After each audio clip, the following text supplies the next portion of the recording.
Hi, this is Marek from Tryb. Today I would like to talk about a game called Potions of Azerland. I have received this prototype copy from the publisher, Warped Reality Games. Thanks for sending it for review. And this is like a preview video because this game will be in Kickstarter in August 2023. I'm not sure when you're watching this video. This is a prototype copy, so remember that everything you see here can and probably will change during the Kickstarter campaign and in the final version. But Potions of Azerland is a game where you are in a magical fantasy village in the middle of a forest, and you will create and brew different potions and sell them to different visitors coming to the village. So you will become a master brewer of magical potions. This is a Euro type of game. This is a game for 1 to 4 players. A Euro game, but not that complicated, but also a little more complex than you might think by seeing the cover of this game. This game can be played solo, of course. Now I will tell you how this game plays, how to play the game, and then I will tell you what I think about Potions of Azerland. This is Potions of Azerland, prepared for a 2-player game or a solo game, because the setup for solo and 2-player is more or less the same. If you play with more player count, it will look basically also the same. You will just have more visitor cards and you will have more market cards. This is the main board, and here you can store different resources that you will use during the game. You have resource dice that you will roll. To get resources, you have study tokens, you have gold tokens, you have 3 types of resources that you will use to create potions. Mushrooms, flowers and stones. They have their corresponding names in the rulebook, but I don't remember. I just call them mushrooms, flowers and stones. And you have 3 types of potions. The blue potion is intelligence, the yellow potion is speed potion, and the red one is the love potion. Below you have different visitors that came to your village to get potions. During the action phase, you will be able to fulfill their orders. Each visitor card has got the number of prestige points or victory points that you will get when you fulfill the order. This is what type of potions this person wants, and this is the bonus that you will get if you fulfill this specific order. For example, here you will get 3 coins. Here is the small board called round board. It normally should be placed above the main board, but I have placed it here so you can better see it. But normally during the game you should put it above the main board. And the round board has a few things that I want to show you. First, you have the road. It's the area above the round board. It shows you which visitors will come to the village in the next round. So after the current round, here you can see the visitors that will come to the village. The number of visitors here depends on the player count. In a 2-player game, you always have 2 visitors on the road, and in the next round they will come to the village in order to get potions from you. Here you have the visitors deck. When the visitors from the road move to the village, you will refill the road here. Below you have the round tracker. You have 6 rounds in the game. The game will last 6 rounds. On the first round, each player will get a specific number of resources depending on the player order. In each following round after the first one, you will always reveal a bonus tile. It will give players some bonus, or sometimes it will give players additional options to score prestige points during the given round. And here below you have all the actions that you will take during each round, and you have a token that you can use to track which action is currently being performed. Here is the player board. On the player board, basically you have space to store your gold, your apprentice tokens, you can store your potions that you already have created, and you can store your resources. You also have 3 sections that correspond to 3 types of potions: speed, love, and intelligence. Here you have the recipe for a given potion. So for example, to create the speed potion you need 2 stones and 1 mushroom. You will be able to perform this create potions in the brew action during the action phase. But also each potion has got some, each section here has got different bonuses that you will be able to get if you decide to drink your own potion. Because in this game you can spend potions to fulfill orders of the visitors in your village, but you can also decide to drink your own potions and then you will get bonuses. The number of bonuses that you can choose from depends on the mastery level of the given potion, because below on your player board you have the study track. You will be able to advance on the study track, so you will become better in creating specific type of potion. You start at the novice level, then there is intermediate and expert, and the higher you are on your study track, the more bonuses, the better bonuses you can get when you drink your own potions. But also advancing on the study track will give you additional prestige points if you fulfill specific type of potion. So it's, you know, better to get better in creating specific type of potions. Additionally, drinking your own potions will unlock some special abilities that will last for the whole game. For example, drinking for the first time, drinking the yellow potion will open a black market. You will have your own market with the market cards that you will be able to buy from. So this is the player board. You also have this fancy priority, it's called priority holder, and you have your priority tiles. You will insert these tiles into this holder. I will explain it in a second. And this holder basically will tell you and other players what is the priority of the actions that you will take in a round. So, as I said before, the game lasts 6 rounds. Each round is divided into 4 phases. The first phase is the refresh phase. It's skipped during the first round because already everything is already prepared on the board. I will explain this phase later. The second phase is the priority phase, and this is a very important phase because, as I said, you have this holder and you have 5 tokens. You have in the game you have 5 actions and you have 5 tokens. They are numbered from 1 to 5, and now you have to decide secretly, so other players cannot see it, which actions are more important for you and which are less important. The lower the number, the higher the priority. So, for example, the first action is forage action, where you will be able to gather resources. If you want to be better in forage action, better than other players, you need to slot the tile with number 1 into forage action. And it means that during forage action, you are the first one, you will be able to get more resources than other players. There are some rules what happens in a case of tie. If, for example, a few players have number 1 on this action, for example, the first action, because you have these cauldrons and they have numbers, and depending on the number, one player goes first and other not. But basically, you need to insert all the tokens into corresponding actions. You have to decide which actions are important for you. The ones that are more important should have lower numbers. The ones that are less important should have higher numbers, because this will determine the order of actions. During each action, player will do the action in the priority order. Sometimes the first player performing specific action will be first, so we'll have better choice on the board.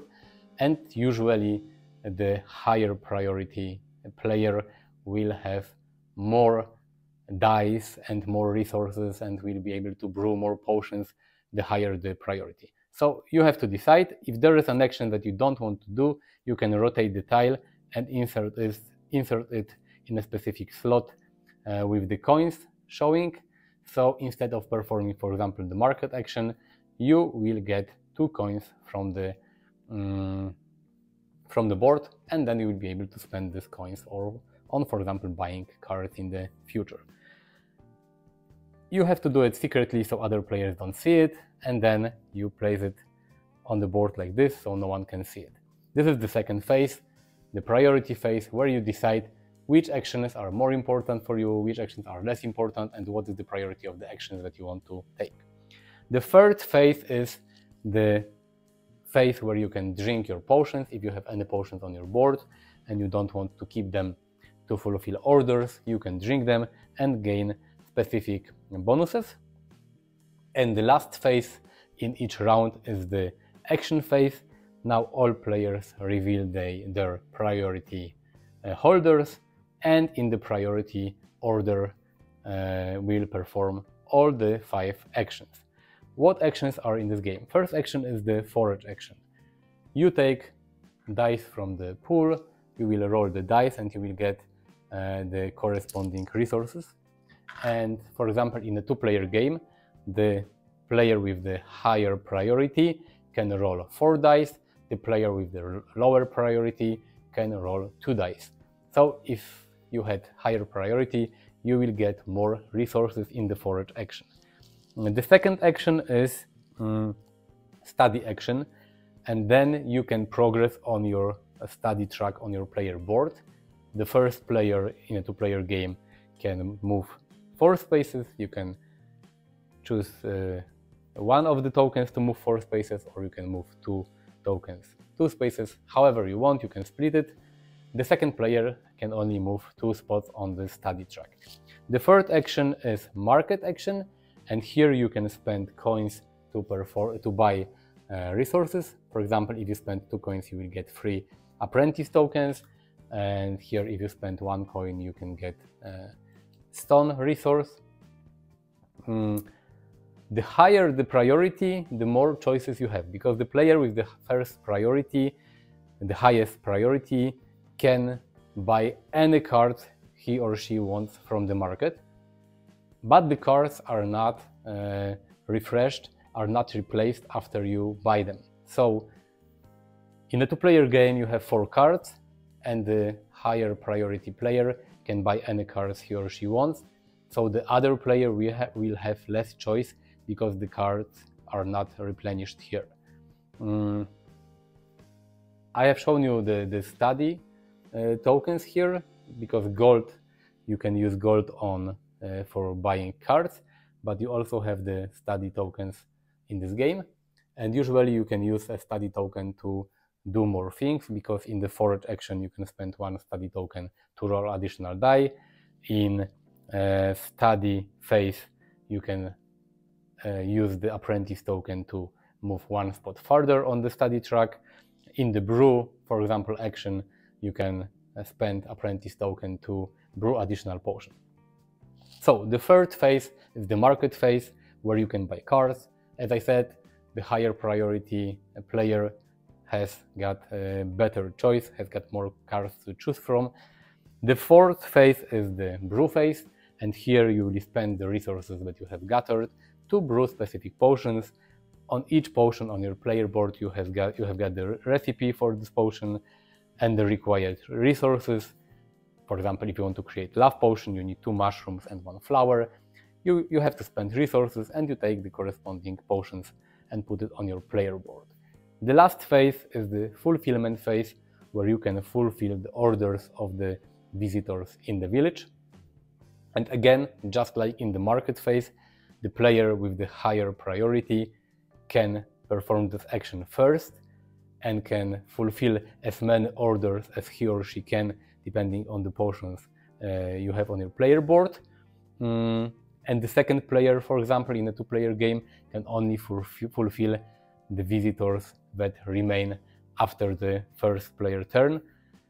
So, and you don't, again, you don't replenish, you don't refresh the visitors, because new visitors will come to the village at the beginning of next round. So being first is important because you have more visitors to choose from.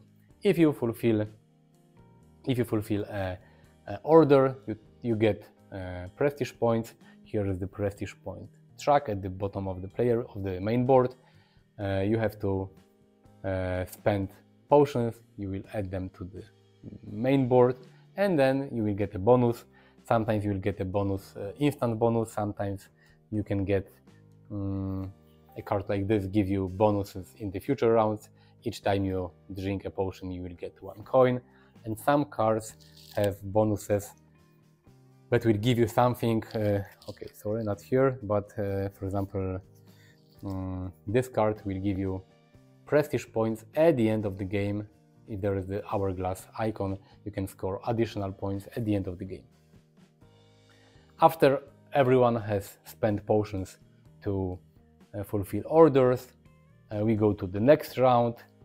At the beginning of the next round, you have to remove all the market cards that remain. You have to put new market cards. You have to move visitors from the road to the village. You have to add new visitors to the road. You have to reveal the next bonus token for the current round, and you continue like this. After 6 rounds, the game ends, and the player with most prestige points wins the game. Most of the points you will get during the game. At the end of the game, you can get victory points from some of the visitors if they have the end of the game ability. If you have some coins left, then 2 coins give you 1 prestige point. 2 apprentice tokens give you one prestige point, and each potion that you didn't use will give you 2 prestige points. You will not get any points from the remaining resources unless you have a specific visitor card, but normally you don't, so it's better to spend resources during the game, and the player with most prestige points wins the whole game. In a solo game, everything you do works exactly the same. There is the refresh phase, and then there is the priority phase where you choose tokens and add them to your priority holder. There is the drink potion phase, and there is the action phase. You will play against the AI. You have in the prototype, because this is the prototype version of the game, you have 4 AI cards. They have different difficulty level, 1, 2, and 3. Maybe there will be more cards in the Kickstarter. During the Kickstarter, I'm not sure.